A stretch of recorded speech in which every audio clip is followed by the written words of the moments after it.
Hi guys, it's Chris at Cork and Crown. I'm back in my cider shed with some more cider to try.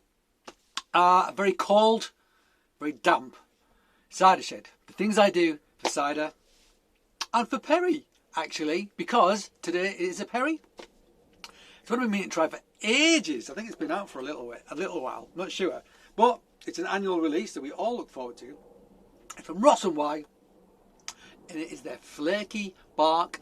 This is the 2020, so very rare varietal. Let's read what it says in the bottle. What's the ABV? 6.4, not too mental. After two seasons with barely a single pear, in 2020 the ancient flaky bark trees fruited once more. They had had a good year. Sugars were up, tannins were powerful, and we were excited. This is the first bottling from that vintage. One barrel out of three was made. So maybe they're going to blend with it? Not sure. Anyway. Flakey bark is a stubborn fermenter, so this is a naturally sweet but still incredibly tannic perry.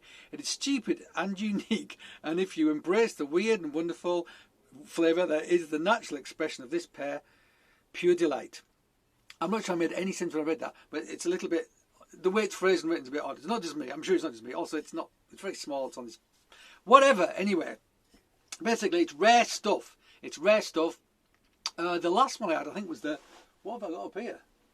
I've got 2017 batch 2 up there, and I think that may be the last one I had. Is there a 3-year gap? I can't believe it. Maybe it's true.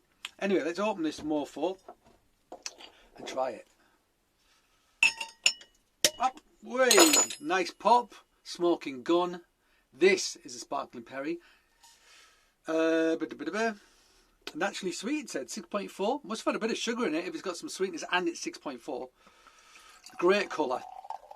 So I often say, like, perries seem to come in sort of two basic colours, very generally speaking. One of which is kind of like a lime lemon sort of green sort of colour. So quite, yeah, lime green almost, I want to say. And then you get other which are like deeper, almost brassy in colour. This falls into that category. Yeah, it's very hard to describe. It's very unusual, almost like sometimes it's a bit like like a Würztraminer, kind of like sort of pinkish sort of thing going on as well, which you get. It's like Alsatian wine, you get sort of slight pinkish colour in that. Sometimes there's a hint of that in this. It isn't pink, but I know what I'm talking about, even if you don't. What else? Betty Prosser as well. That tends to have like sort of like brassiness to it, which it's a great colour. Anyway, where's my thingamajig? Selling you short. There you go. Look at that. Look at that. Very nice colour indeed. Got a hint of green about that. That looks superb. Let's have a sniff. Wonderful nose. Loads of fruit. Bags of fruit. Really nice. Hints of funk as well. Really, really good. Almost like a Demerara deep honey character to it. Yeah, smells absolutely superb, that. I mean, great. Mouth-watering. Think butter as well, hints of pastry, just great, really good. Got some sort of moisture on my glass length. My glass. This is glass. This is glass. I'm gonna wipe it off because it's bugging the hell out of me. There's condensation running off the bottles behind me. The weather's just damp and horrible today. It is horrible. That's better. Right. Let's try it.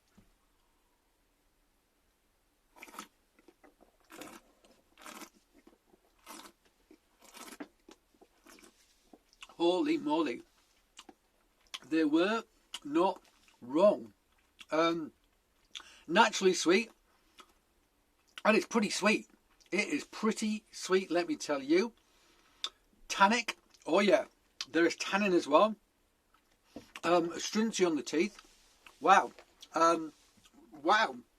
Not what I expected at all. There is a total Demerara sugar character to this, absolutely. There's pear in it, but it's really ripe pear. There's a bit of bitterness to it as well, as in tannic bitterness, which isn't a bad thing because you've got all that sugar. Boy oh boy, did not expect this at all. This is totally different for every flaky back I've had of these guys. Totally different.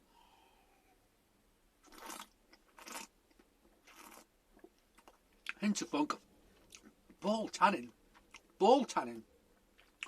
Wow, if this had fermented to dry, it would have been a beast. This is 6.4. And there is some residual sugar in this. Natural sugar from the pear. Yeah, so, you know, it's not been sweet end. A totally natural thing. It does taste like something that's been baked in an oven with demerara sugar on it and butter. And it's almost got like a...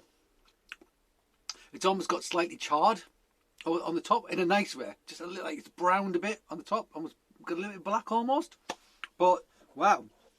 Yeah, if you like dry perry and dry cider, you're not going to like this. You're not going to like this. But luckily for me, I have a sweet tooth. I can drink dry or sweet. I love sugar. It's absolutely brilliant. This is superb. I would say it's lacking acidity. A hint more acidity would have been good to balance it. But because you got that tannin, it takes the edge off the sweetness. It really does. But this is drinking like a dessert. It really is.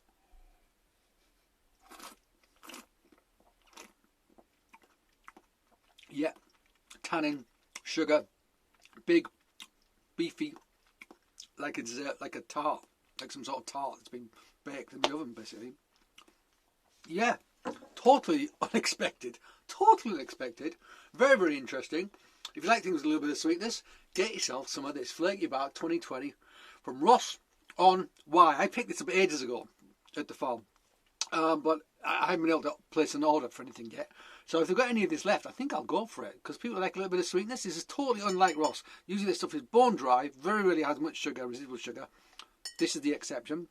And me like. Okay, guys, thank you for joining me back in my shed. I hope you join me again.